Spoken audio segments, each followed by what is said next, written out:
now. But if we are running short on time, I'll ask her to hold some of the questions to the end. Okay, so this training also builds on the OSINT training that we did yesterday. So same kind of target, and we'll be crafting some phishing emails for those. So a quick background on me. If you were in yesterday's session, you know all this already, so I'm gonna jump over this real quick. The legal disclaimer is also something I did yesterday, but I have a little bit of an update because this is a slightly different topic. So when you phish people, you may not phish for passwords or personal identifiable information or payment card information, so like credit cards. You cannot exploit a machine. You cannot plant a remote access Trojan, also known as a RAT, on the target's machine without the written consent of the target. If you do that, you'll probably end up in jail. So do not do that. All of the examples today that we're doing are meant to be as a simulation to teach people how to phish, and we're doing it on a concrete example so that it's better to understand, so you can better understand how this is done and how it ties in with your OSINT research. So just super quick for those that don't know what is phishing. So phishing is essentially social engineering via email. I've also seen social engineering via physical letter. I've seen it via fax. So those are on the cusp of it, but this is usually via email. What you're typically trying to do is you're trying to get the user to take some action. And that can vary depending on what you're trying to do from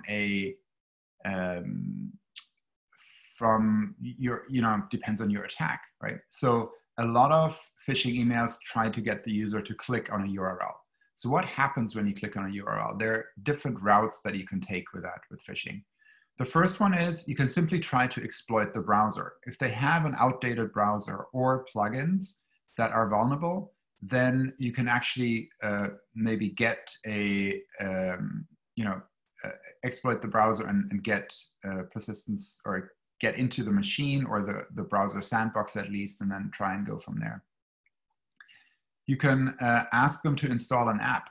So you might go to a website and send them to a website and it says, hey, install this Java app, or do this and that, or download this executable, right? So maybe a TeamViewer link or something like that that does remote screen sharing. So you wouldn't actually need to exploit anything. You wouldn't have to exploit a vulnerability. You're asking the user to install something by overriding their kind of defenses. And then you can also phish for a password. So let's say you're sending somebody an email that looks like you're sharing something over Dropbox, for example. You could clone the login page for Dropbox on your own domain and get their password that way. Other approaches are to get the target to open an attachment. So that can help exploit their machine. There's two different types, I would say. One is a file format exploit. So let's say you have a PDF or a Word document or something like that. And there is some vulnerability in your PDF reader or the version of Word that you have on your machine that can be exploited by a crafted file that just contains a file format exploit. That's one way to get into the machine. Or you simply send something to somebody that's an executable. Some executable format could be an exe, could be a Python script, could be all sorts of executable code. You can even execute code inside some of the files that you're sending. I think PDF allows executable code. I think Word allows executable code. Not a super expert on this topic, so I'm probably not the right person to follow up on that. And then you can also try to get somebody's geo-IP location. So let's say you're trying to unmask somebody and try to figure out where they are. You could send them an attachment that includes a hidden pixel, for example. You can also do that over a URL, by the way. if you want to look into that, the Canary tokens are a really good place to start. It's pretty plug and play, very, very easy and free. And then what I'm seeing actually more and more, because the phishing protection, the technical phishing protection has gotten pretty good to try and spot these attachment types and URLs and so on, is that they just want to start a conversation. So they might reach out to you and say, hey, you know, like trying to have a back and forth with you, where actually the original email doesn't contain a lot of keywords or things or facets that a spam blocker can act on. If it just says, hey, do you have a minute, or something like that, and then you start the conversation, right? And it comes from somebody that you think you know, then that's a natural way to start the conversation. And then when you've earned the trust and created a history going back and forth, then they try you to, you know, they try to get information out of you in the case of espionage, or more often the thing right now is for the target to wire money somewhere, or to send like Apple gift cards or something like that, right? There's some really weird scams out there, but there's quite a few of them, and they're hard to catch, because there's, you know, the technical indicators are pretty hard to catch. And one thing that I've seen is you do the initial outreach, then you get a reply from the target, and you see the email signature format from the target, and then they will copy that and make it their own, and then reply with that email signature. So you kind of, you use what you learn as part of the interchange to inform that conversation. So some of the technical challenges that you'll probably have when you're using phishing and trying to get into an organization is, number one, evading antivirus. So any URL, any attachment that you're sending will be scrutinized. So these solutions look for malicious code, new domains, malicious domains trying to exploit browsers, certain keywords, those kind of things. Then egress filtering, you know, once you, let's say you have actually infected a machine, how do you phone home? How do you phone back home and get information back, right? If you want to take over a machine or steal data, you have to get that information out. So egress filtering in the organization kind of puts a block on that, blocks certain ports and so, those kind of things. Then web proxies can be a challenge. And then also, if you forge a sender address or use new domains, then those might get blocked, right? If you if there is a technical way to recognize that. Again, I'm not an expert on that, but I think DMARC is the technical standard that would help block against some of these. So bad for a penetration tester, those kind of things, but good for the organization. You know, it's actually getting harder to phish people. And when you craft a proper phish, you need to think about all of these and think about how you get them through. So then you also have a choice of, do you go broad or do you go deep? So there is what I call mass phishing, right? So if you think back to the PayPal example that I had earlier on the slide, let me just bring that up again. This is just a super generic kind of like spray and pray kind of phish, where the attacker assumes that lots of people have PayPal accounts and they're going after PayPal accounts. And so they're just, you know, sending those to a lot of people. Common, like your UPS packages caught up in customs, or, you know, stuff like that, are also things that I would call mass phishing. Then the next level down is what I would call spear phishing. So this is when you craft a message that's custom to one organization, or at least a large group within an organization. So you can still go broad, but it's more tailored and therefore probably more effective. Also, a problem with mass phishing is once a certain number of people have flagged this as spam outside the organization, it'll get filtered out pretty quick. With spear phishing, you have a better chance of getting it through because it's more unique. It hasn't been flagged yet by the spam filters. And then there's whaling, so or whale hunting, whale fishing, right? Where you're trying to go after one important person in the organization. Might be a CEO, might be the accounts payable person if you're into like a wire fraud scam and those kind of things. So as for this exercise that we're doing as part of the competition, think about how targeted you want to be, because that's going to really influence your pretext and your research.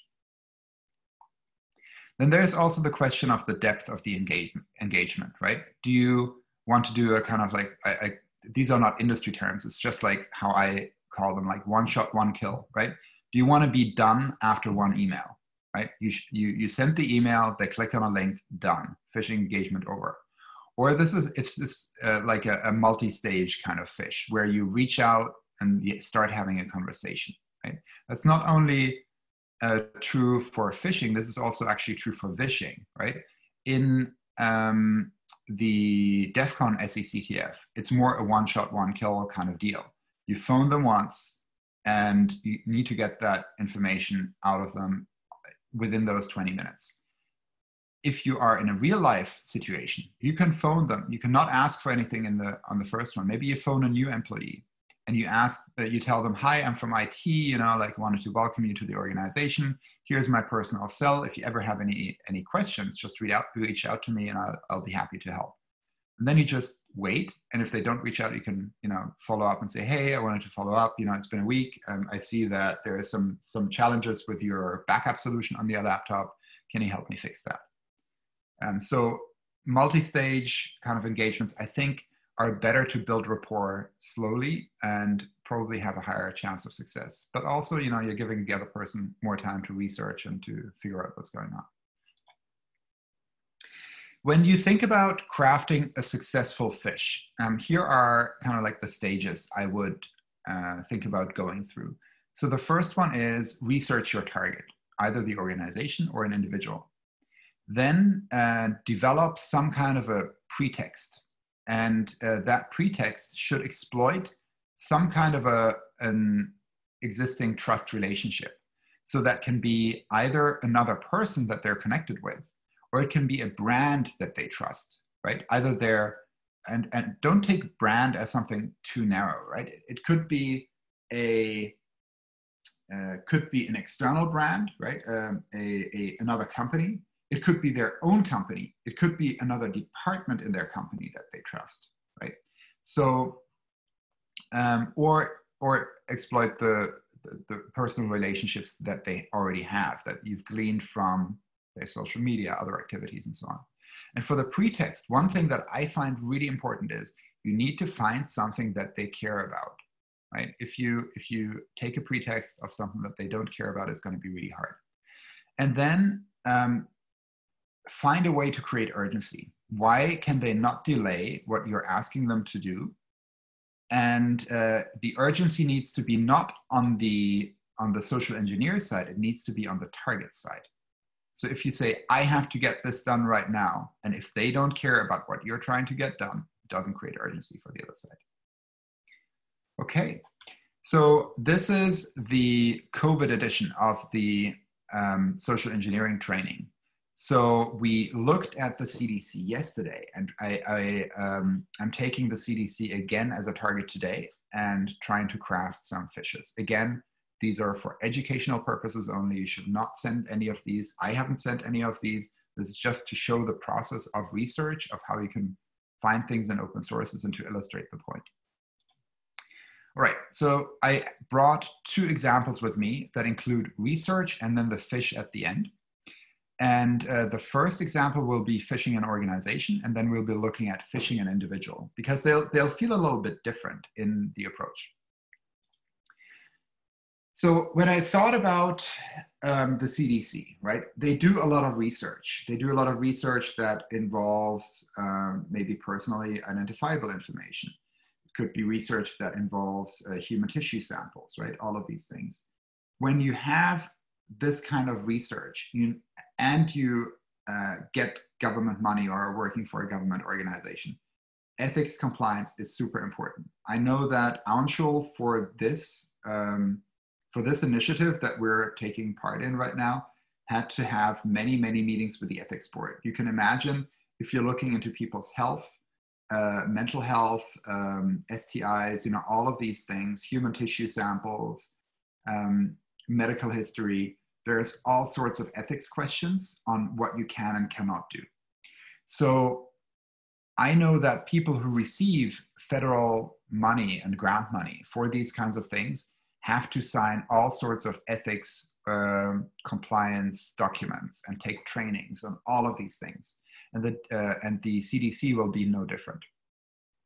So there is one regulation that seems to be in that space, which is 42 CFR parts 50 and 93. So that's one thing. To be perfectly honest, I haven't read this. I don't know much about it, but I think I hopefully know enough to make use of this and make it sound good in the phishing email. So then when you have people that need to actually comply with certain things, then you need to have people chasing the people that don't do the things that they need to comply. And so Robin Parker is one of these people. She works for the Office of Research Integrity, which is a government body. And I think it's part of the National Institute of Health, but I'm not entirely sure. And so I found an interview with her where she says, I assist in getting the report in on time because if they do not comply, their funds are put on hold. I contact the NIH, National Institute of Health, and say, these institutions are late with their report. Please hold transactions on their account or records, right? So she has a lot of power and she has to chase people. So now you have somebody who's got authority and you've got somebody who's got teeth, right? And something that the target cares about. If she can stop funding for the CDC because they haven't signed some ethics papers or taken a compliance training, that's pretty powerful. So then I did some more research and I looked at Robin as a person in her official capacity. I found a PDF with some kind of a letter that gives all of her professional contact information, her title, all of these things. So that's going to help as well. And it also shows you how she kind of closes her copy, her style and so on. Not that that's super important, but you want to, somehow speak in the language of the industry, of the target and of the sender. Because if you sound like you're, they use certain terms and phrases and those kind of things. And you want to sound like an insider. You don't want to sound like somebody who's new to this. They also have, the ORI also uses electronic submissions. So you can submit all of this paperwork using an online portal. Okay, so now I was going on the lookout for a domain. We said that using freshly registered domains can get you blocked. But as part of the phishing exercise that we're going to do, we're going to assume that what we want to do is register a domain that's not registered yet, that's believable in the pretext. And then you have to figure out how to overcome the technical challenges, but that's not part of the exercise. So ORI for Office of Research Integrity, and then -compliance.com was available for $8.88 per year. I think that's a good deal. So we're gonna go with that one. So now you still need to know, who do you send those emails to? I think anybody who's in a research position at the CDC, so not general kind of back office admin, but anybody who's a researcher, and there are a ton of them at CDC, would probably sign this paperwork.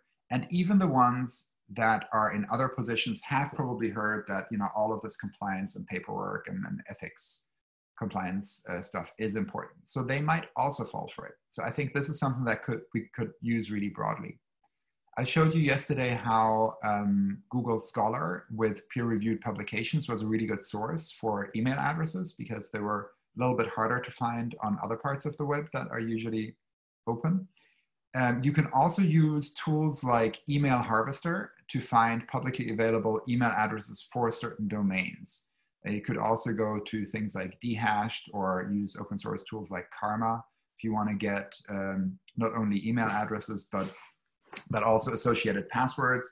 Again, you cannot use those passwords to access any systems because that would be a violation of the Computer Fraud and Abuse Act.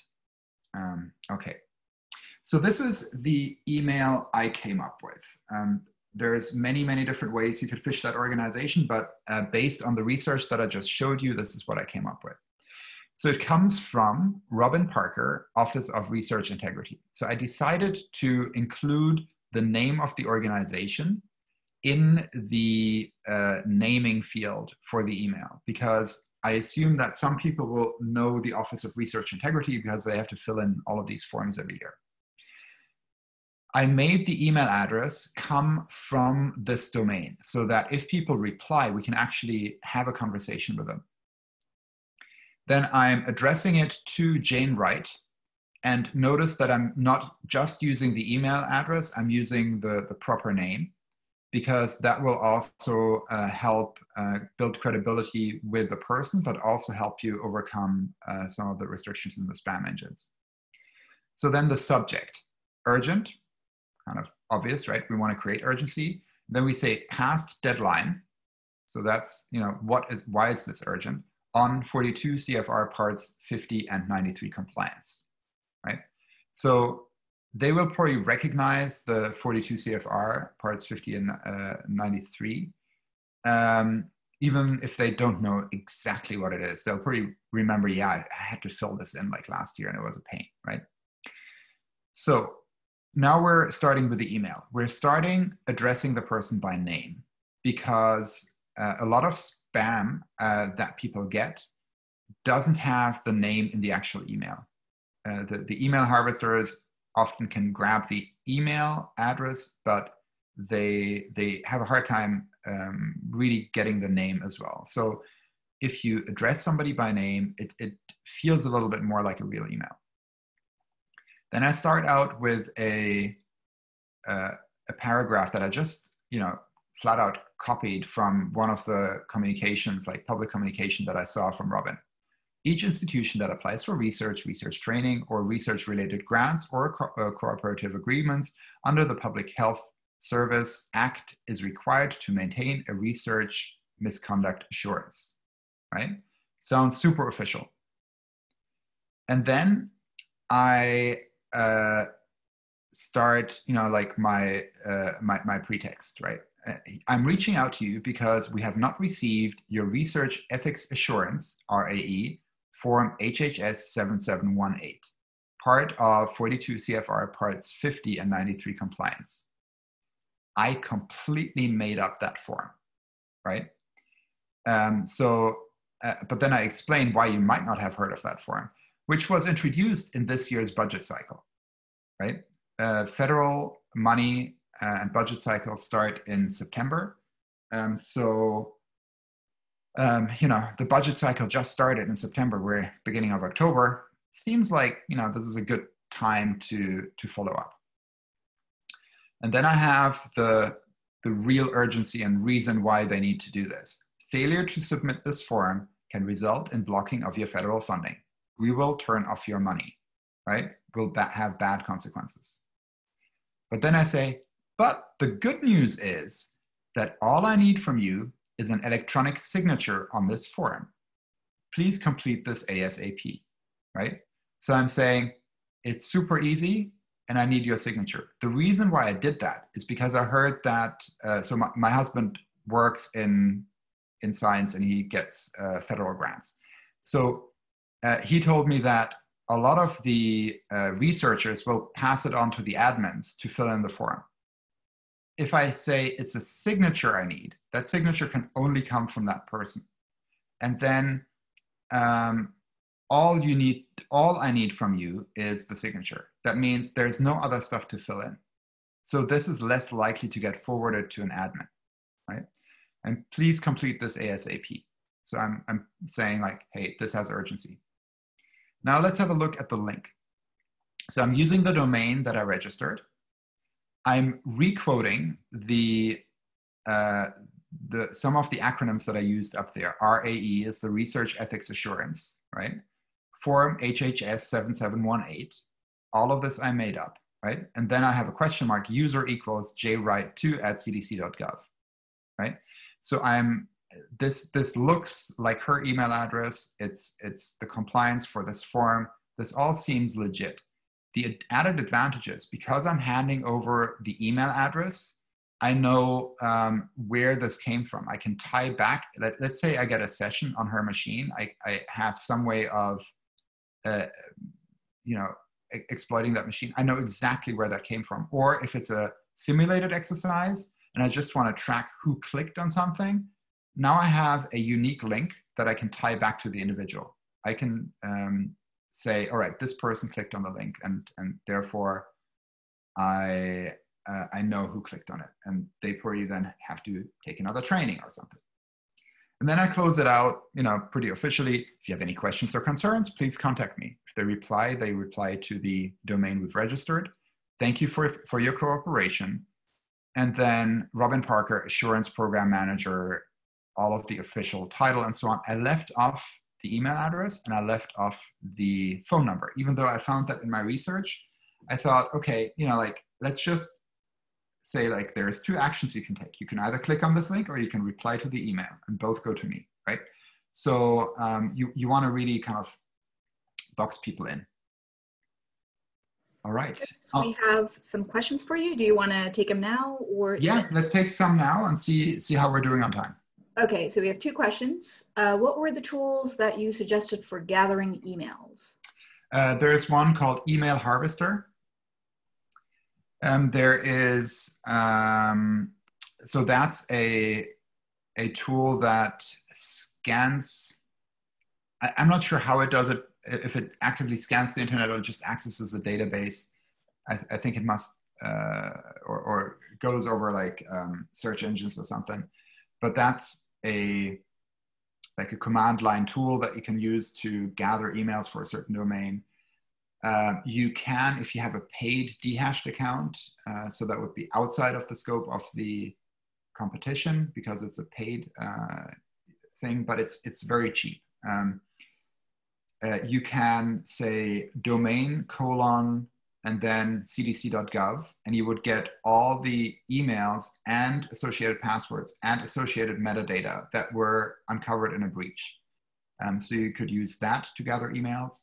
There is a free and open source tool called Karma, K-A-R-M-A, that allows you to search by domain and will get you email addresses and associated passwords. What other things? Google Scholar for this specific example, because they do a lot of peer-reviewed research. Yeah, and with the CDC, they don't have a coherent email naming convention. So sometimes it's 3 letters and a number, and then at cdc.com. Sometimes it's first initial, last name at cdc.com. So it's hard to guess the email addresses. If you have a consistent format, you can just go to LinkedIn and take first name and last name, the format, and then you can just reverse engineer kind of what their email is without actually knowing it. And if you get it wrong, all you get is an undeliverable. So that's fine. So those are some of the sources I would use. I'm sure there's plenty of others. Okay. Do you want to take, we have a few more. Yeah. I'll go to the next one. How did you register for the email under that domain? So I just went to, I think if you just go to nic.com or, any domain registration or Whois site, there's a million of them out there. You can find some of those. And you just say, hey, is this domain available? And you type in a domain and then say search, and it'll just pop it up. I can show how to do that a little bit later, but it's pretty simple. I didn't actually register this. I just wanted to see that it's available, right? Which is also what we're expecting in the competition. Okay, and we have a few that are specific to the document you have up here on the screen. Does it draw suspicious encoding their email directly as a parameter? I don't know. I don't know the research on that. Versus encoding. So yeah, we can keep that up here for a while. We have another one who said, "Isn't her name Janet?" So I'm not sure what. Yes, it is. I think That's a fail. Okay, so that one's done. And then we had, which hosting provider did you use for the ORI compliance? And is it good? I didn't use any hosting provider. I didn't actually register the domain. Okay, then we are good to go. All right.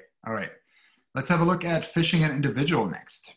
So here, I started out last night, and this might be a good lesson learned for some other folks. I started out with starting with a LinkedIn profile of a person that I think would be I wanted to pick somebody who's not too high up in the organization and friendly and helpful and kind of has a strong mission, so that we could tap into that and they would comply with a request. And I went down a rat hole and researched this one lady who looked, like a very nice person and super helpful and super driven by CDC's mission. And in the end, I couldn't find the CDC email address. And I thought, this is all for nothing. So I started over again. And I started with just an email address and a name that I could find. And then I started the research. So as you're crafting phishing emails for an individual, I would start that way around. So I picked this lady here. It's a little bit small, but Corinne David Furden is her name. I hope I didn't misspell her name on the Phish. So she published an article on preventing suicide through a comprehensive public health approach. I thought that was interesting because I didn't know that the CDC also did mental health issues. But I think they're also, related to substance abuse, so that all makes sense. So through this article, I get her name, email address, and the phone number. Didn't end up using the phone number, but in some cases that might help. So then I just Googled her name, and she popped up on a website called stopbullying.gov, and is co-authoring an article with a lady called Melissa Mercado Crespo on bullying and youth violence, right? So I thought, this seems like, if you think about this person, right? If she's trying to prevent suicide and bullying and those kind of things, that's not just a day job. This is something that she truly cares about, is my gut feeling, right? So really try to tap into the psyche of the target, right? And empathize with them, because the more you do that, the better your Phish will be. You will feel like a really bad person, and I did, and I do kind of walking you through this, but after all, we are simulating a real attacker, and they will probably use these kind of methods. So then I thought about the pretext, and I thought, okay, what could be a bad website for online bullying, right? And I found this domain, which is available, called iknowyoursecret.com. I thought, maybe we can use that. So here's the Phish that I crafted. So it comes from the co-author that Corinne wrote the blog post with on, was it stopbullying.gov, right? So we know they know each other and they're aligned on this mission to stop bullying, right? I'm sending it from a Gmail address because I don't have the sender's real email at the CDC. And I also don't know what her auto signature would look like, her email signature. So I want to make it look like this is something that she found, maybe over the weekend, after hours, on her mobile device, and she wanted to send this over to Corinne because it was urgent, right? So it's addressed to Corinne, and the subject reads, worried about new cyberbullying, right? So remember, this is not like an official communication. This is two individuals that know each other talking. And I actually didn't address her here with Corinne. I think that might actually be a little bit better to say, hey, Corinne, really worried about this cyberbullying tactic I'm seeing. Can't believe these kids are doing what these kids are doing to each other and feeling for the victims, right? And then in that context, I provide the website iknowyoursecret.com, right? We should get this up on stopbullying.gov ASAP. Would love your take on this, right? Thanks, Melissa. And then the auto signature I added was sent from my mobile device. This is not something that I came up with as a tactic. I heard this from somebody else. I think it may have been Jason Street, but I'm not entirely sure, like in one of his talks. And I thought that was such a smart way to send a phishing email, because I don't think I've ever seen a phishing email that says sent from a mobile device, but I know plenty of legitimate emails that I'm getting that are sent from a mobile device, right? Or my iPhone, but I don't know what device she has. So this also explains why there is no official email signature on it. This explains why it's maybe sent from a Gmail, right? So yeah, this is what I came up with. And if they want to, if they both feel really strongly about this, if they want to get something on stopbullying.gov quickly, if Melissa wants Corinne's take on this, I think she's going to click on that link. So Anshul, do we have any questions about this phishing approach? Yes, we do. Would it draw suspicion that the email would be sent from a mobile device? I don't think so, because it fits the context. If it's if you think back to the other one, where it's an official communication saying you're out of compliance, I'm from some government agency and so on, sending that from a mobile device would be out of context. I think this one here is something that they would expect. Okay, one more question. How do you overcome if they have corresponded through email before and notice the email is different? I think that, so first of all, most of my friends that I communicate with have several email addresses, right? If I see, first of all, I probably won't notice if it's a different one. Secondly, if I see that it's a different one and it's a Gmail one, I assume like, oh, this must be a new email address or a different email address or whatever.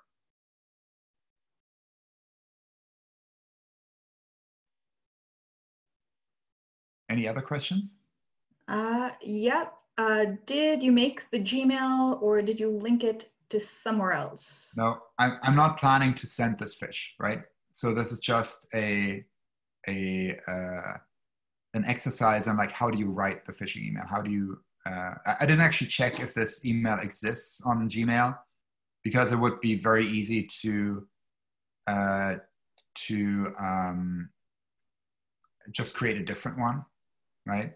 You could also say, oh, I'm actually realizing like the way I crafted the email, Mercado, I'm not familiar with double names. Like she wouldn't abbreviate, it's not her middle name, Mercado, it's a hyphenated name. So I probably would change that. But it's such a unique name that I think it's probably available.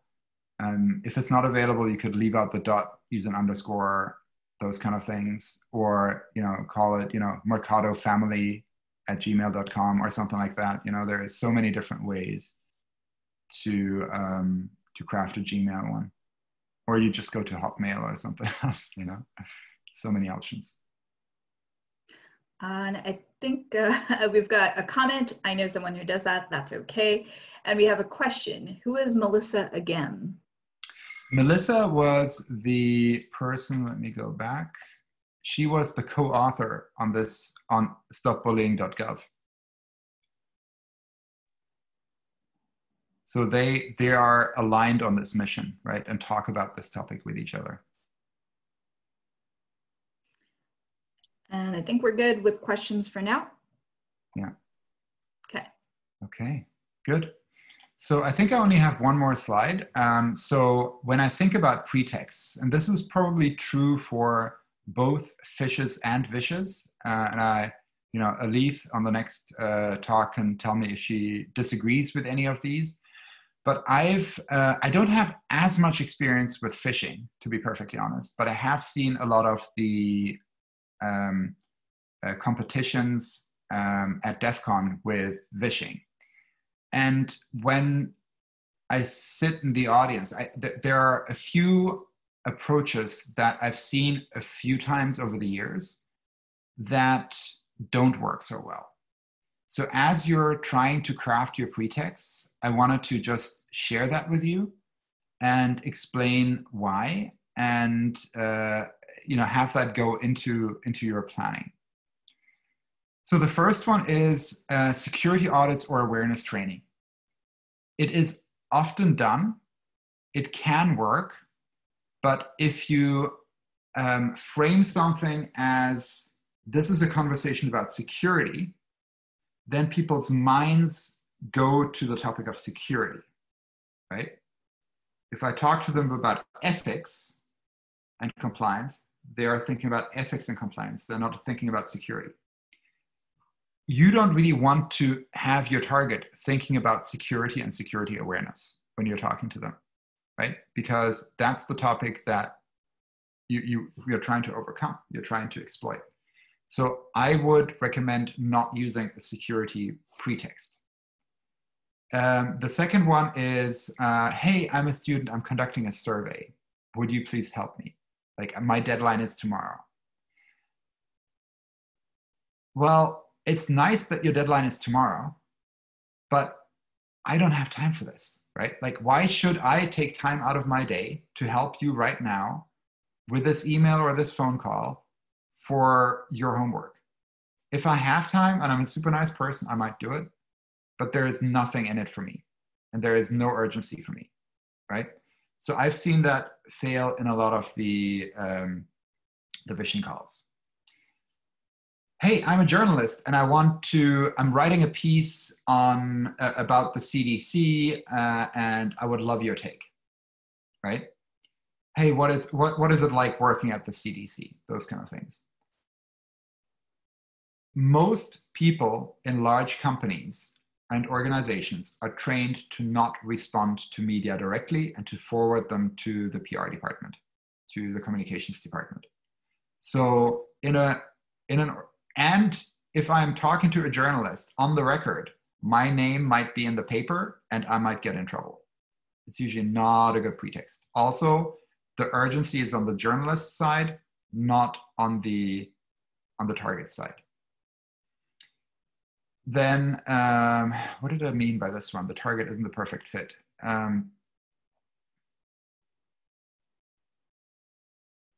Maybe if the person you're reaching out to, let's say if I talk about ethics compliance and you're trying to reach somebody in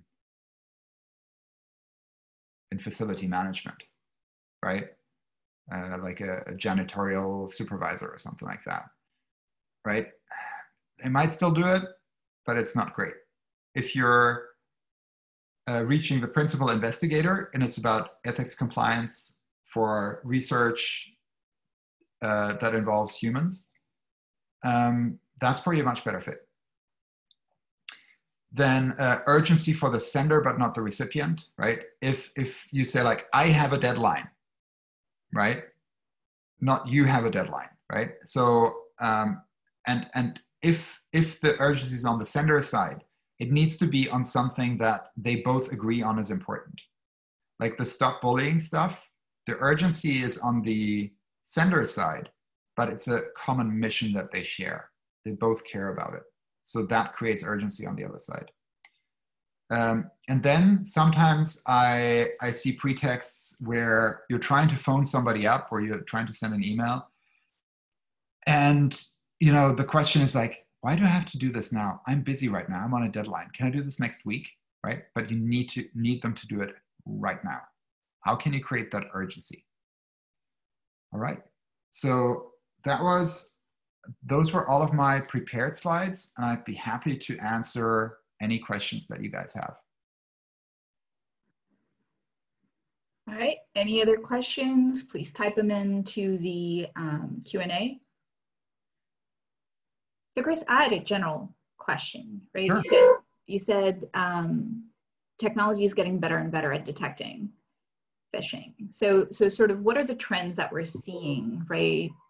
Because it's still happening.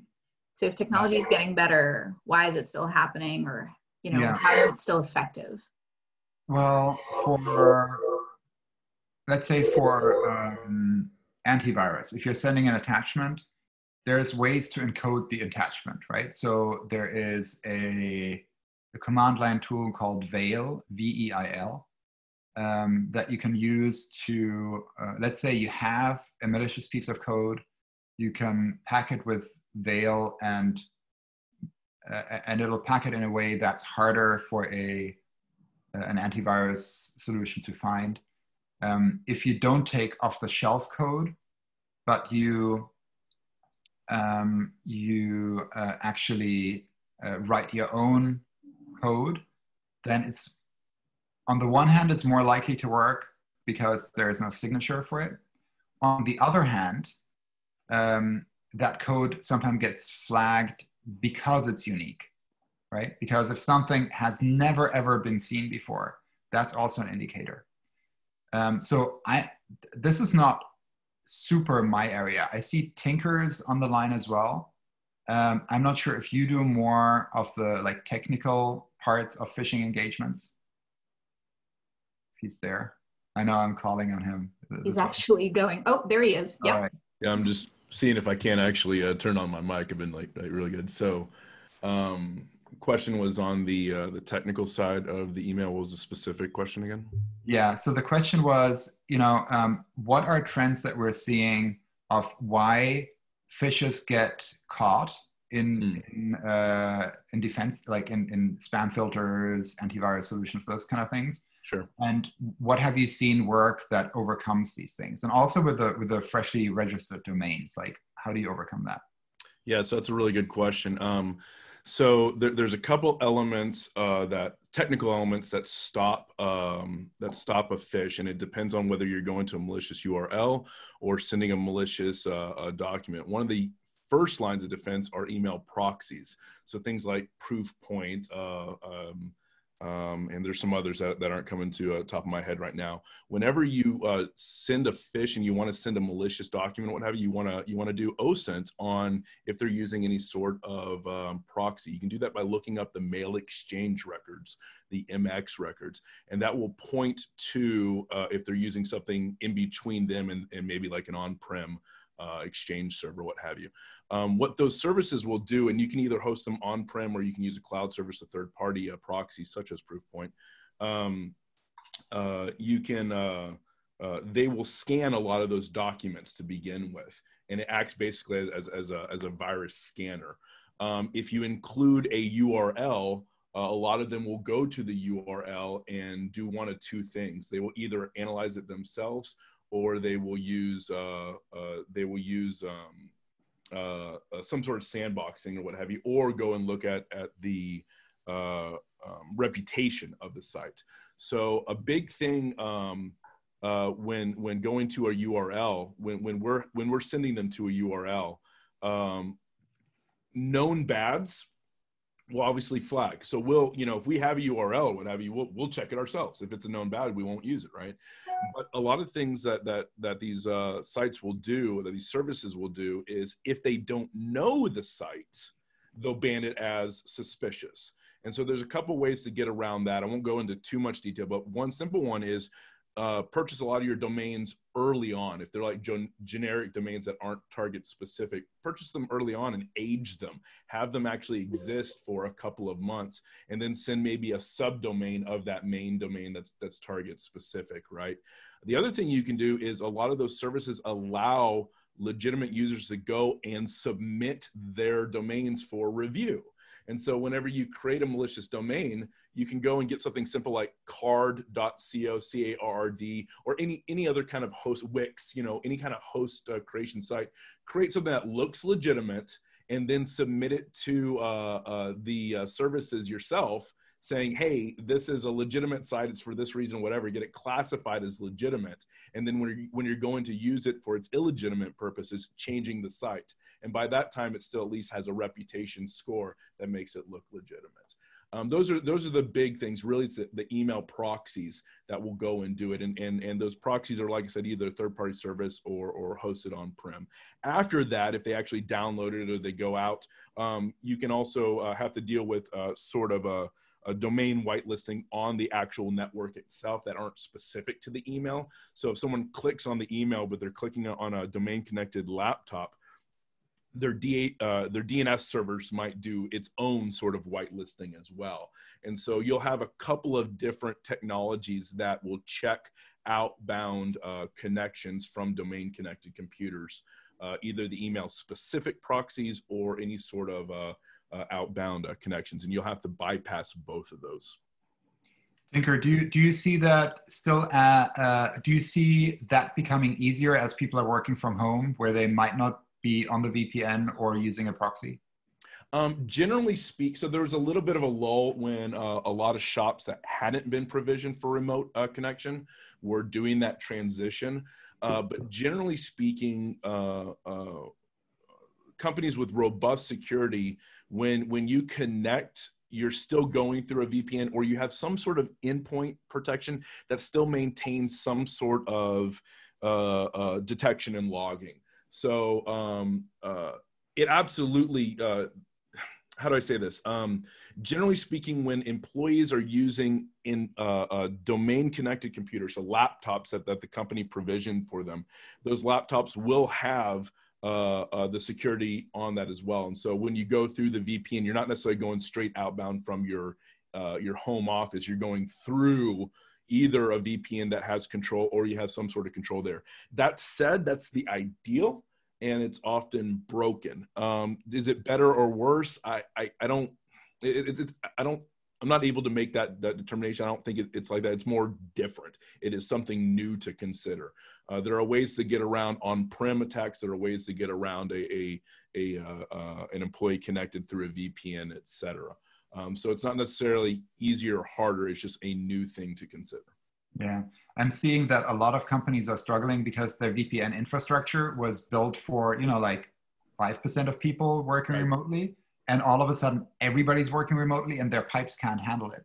Yeah. So I've seen companies that actively try to shift as many of their services into the cloud so that fewer employees have to go through the VPN. And I think that's also going to reduce the amount of scanning that they can do. Like once they click on a link, if the email comes through and they click on the link, that there is fewer protections there until the companies catch up and kind of like put something in place there. If it's DNS specific, it's easy to offload onto the laptop.